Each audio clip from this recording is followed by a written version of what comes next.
lumabas na tayo, alas 8 pasado na. So lumabas tayo sa Gentry, Manggahan na tapat ng Walter. Gumaka lamig mga lodi, so hindi kaya tumakbo sa katawan natin yung timoy ng hangin na napakalamig. So magdodoble tayo ng ng jacket. May dala ako dito ng extra. Kailangan nating magdoble mga lodi. Right, kunin natin sa ating bag kasi tumatagos sa ating kalamnan. So lumabas na tayo, alas 8 pasado na. Magbabaybay na tayo pababa, likewise. Wala tayo makuha ang booking na naman. Las Piñas na tayo mag-aantay mga lodi. So today is January 25, Thursday. So parang 6 na araw na lang matatapos na ng incentive natin. Makuha kaya natin, sana makarami tayo ngayon. Kanina kahapon naka 14 vibes tayo, so sana ngayon more kasi wala tayong biyahe ng Sabado sa linggo. Alright, so sa mga bumapagpak dyan mga lodi, so gawin tayo ng jacket natin. Malamig, kagabi malamig biglang bumalik yung simoy ng hangin na napakalamig. So keep safe, drive safe, drive safe sa ating mga night shift na rider, MC Taxi. Alright, good evening. Yon mga lodi, so sa wakas bago tayo dumating Las Piñas, nakakuha tayo dun sa bandang Imus sa may patindig araw mga lodi ng isang pasahero sa halagang 156 papunta dito sa Las Piñas. So nandito tayo sa loob ng Gatchalian, Las Piñas. So dito tayo nag-drop off. Dito na tayo mag-aantay ng booking mga lodi. Alright, tuloy-tuloy na ito. So medyo mas maswerte tayo ngayon kaysa yung kagabi kasi 1 down na tayo. Meron tayo dito 160 din binigay ni Madam. Alright, so 1 down. So dito na tayo magkabang-abang. Dito kasi yan, maliwanag. Alright, tsaka sa likod ko yan, police precinct. Alright, yun mga lodi, kanina sa Gatchalian nakakuha tayo papunta rito sa Casimiro. Ayan o, 7-Eleven malapit dito sa tapat ng Liit Resort Village mga lodi, malapit sa Labang Las Piñas. So dito na tayo magtambay sa gilid nitong 7-Eleven. Sa 7-Eleven, so nasa unahan niya yung Petron at Jollibee. So maraming rider na nakatambay doon, no? Ang Kasat Joyride kasi may kainan dyan. So makikita man sa gilid ni 7-Eleven. Tingnan natin kung may booking na papasok. So observe natin mga lodi. Alright, yon mga lodi. So good evening. Alright, so nandito tayo ngayon sa may Alabang, Muntinlupa, sa may Madrigal. Yan nasa likod ko, tapat ako ng Mulito. Dahil galing doon sa Casimiro, nakakuha tayo sa Skype, halagang 85 pesos. Dahil doon hindi tayo ina-allowed magtambay na matagal, lumipat Shell. Yung mga lodi, so balot na balot tayo mga lodi ngayon kasi napakalamig na naman ang panahon. So doon sa Muntinlupa, Alabang, nakakuha tayo ng papuntang dito sa Field Residences. Sa likod nito SM Sukat. Alright, so dito sa may driveway ng Sukat, mag-abang-abang tayo dito mga lodi kasi yung Abida Tower tsaka yung Field Residences, baka may mag-book, ma-accept natin. Alright, kasi dalawa itong mga building na yan, may mga nagbubook yan dyan. O yung paligid dito tsaka sa kahit pa paano mga lodi, naka-4 na booking na tayo. Yung galing doon sa Alabang papunta rito 152. So 155 naman na binigay. Okay na rin, goods na rin yon. At least meron na tayong 4. Alright, tsaga lang talaga. Mamaya Biyernes na ng umaga kasi past 11 na. So tingnan natin, 1 oras din tayo mga lodi doon sa sa Alabang bago makakuha. So nagtiyaga tayo doon sa harap ng Shell gas station. Ngayon naman dito tayo magtsatsaga dito sa harap nito. itong SM Sukat.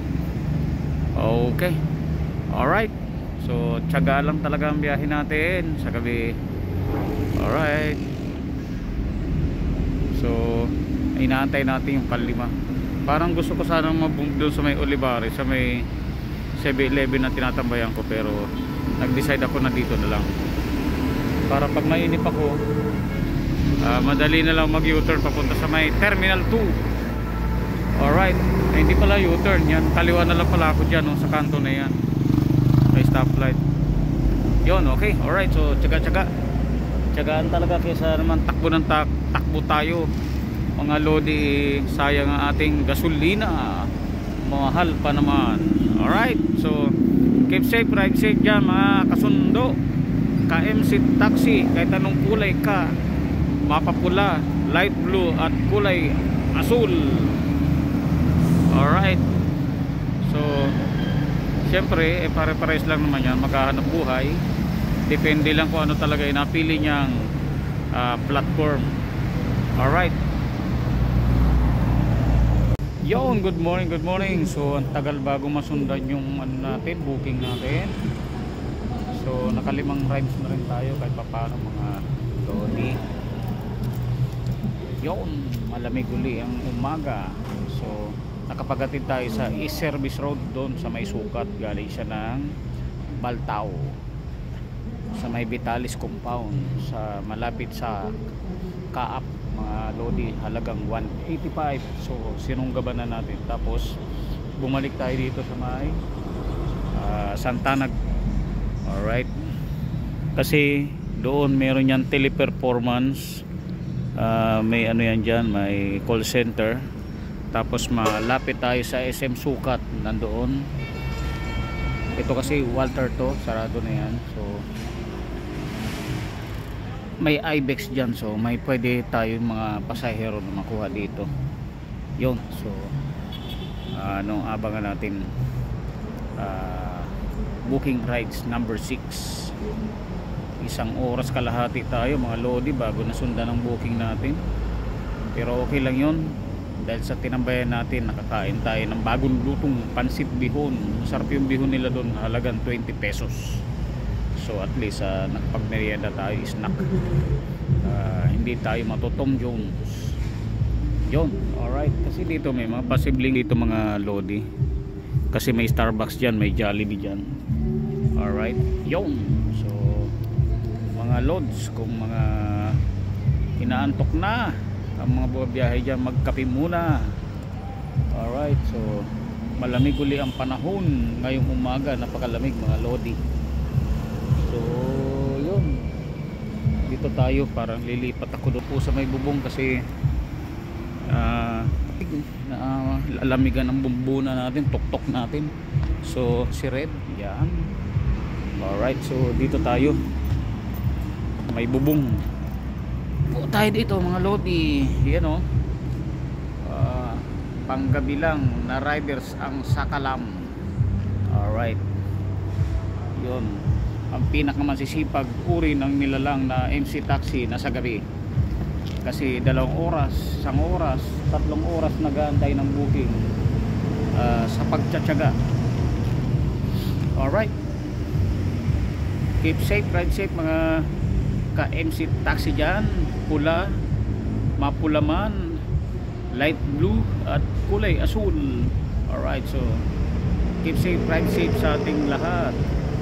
Alright, so darating din yan, mga anong oras na ngayon, mag-alas 2 na. Maya maya lang din naman yan, marami ng booking yan mga lodi. So madadaan natin yan sa pagtsatsaga.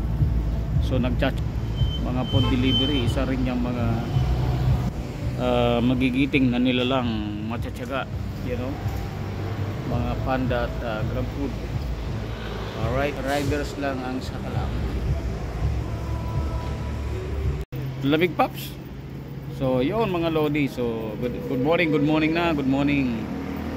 Nandito tayo sa Binangunan, nakakuha tayo kanina sa Paranaque ng booking, babae ang sakay natin. Kaya lang yung lugar hindi na natin pinasok sa loob kasi tagilid tayo, alanganin. So nakakatakot ang lugar sa loob ng subdivision ng daanan, pero nasa dulong dulo bukid, so di na natin pinasok sa mga ganun lodi. So pag alangan natin tagilid at alanganing oras, wag na natin yung pilit na ipasok. Tapos ang gusto pa ni CS natin magantay daw ako dahil papati daw ako sa labas, alanganin, madilim.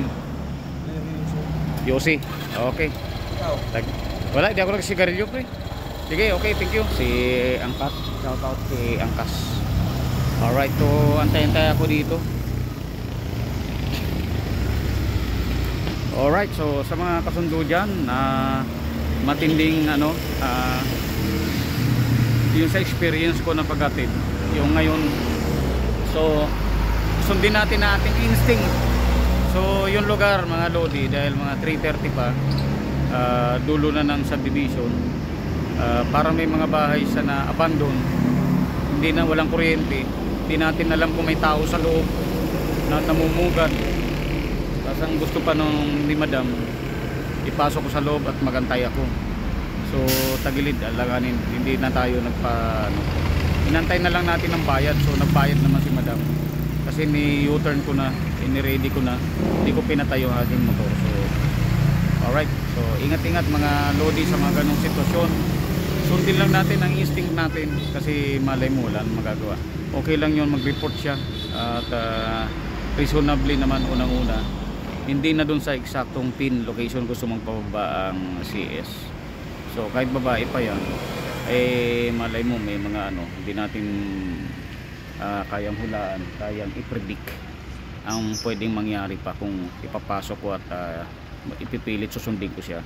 So inantay na lang natin ang bayad. Nagbayad naman pero matagal. Alright, so nag-observe ako kanina kung may sa paligid may mga tao, mga ganun, kahit na hindi na siya magbayad, iiwanan ko ng mga lodi kasi naka-prepare na ako. Kasi tagilid, alanganin talaga sa ganung lugar. Hindi lang tayo nakakuha ng video doon kasi lalo mawawala tayo sa focus. So yun, experience na to. Hindi na natin nakuha ko anong barangay, pero pinasukan natin kasi liblib na lugar, binamunan tayo. Alright, so okay lang pag kasi nasa National Road na tayo ngayon. Yan sa stoplight na yan dyan sa unahan, meron yan dyan 7-Eleven mga lodi.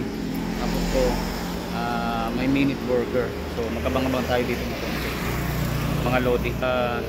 Mga ilang minuto didiretso ko dun sa may binangunan SM puntang Taytay. Alright, ride safe, keep safe sa ating mga lodi. So ako kanina, hindi naman mahirap maghinala, pero sundin natin ang instinct ng loob natin. Alright, so ingat-ingat mga lodi. Okay lang yun kung araw kung daytime, alanganing oras mga lodi. Alright, mag-move forward na ako towards Taytay mga lodi. Alright, so good morning, happy Friday. Ayun, thanks God it's Friday again. So nakaka-anim pa lang tayo lodi na trips biyahe. Alright, dahil sa mag-alas 4 na, kailangan natin maraming booking. Alright, morning people mga lodi. So nasa bahay na tayong napaaga-aga tayong umuwi. So yun, nakawalong biyahe lang tayo mga lodi. Alright, so medyo mahina yung biyahe kagabi, hanggang paumaga mahina. So mamaya siguro malakas yan. Medyo agahan natin ang biyahe mamaya, siguro 3 or 4 alis na tayo dito. Alis na pala ako dito. Alright, so dinuguan. Alright, so kain tayo. Itong isa, ilabas ito isa, may sandok. Tatakpan tong isa. Yun. Alright, kain tayo.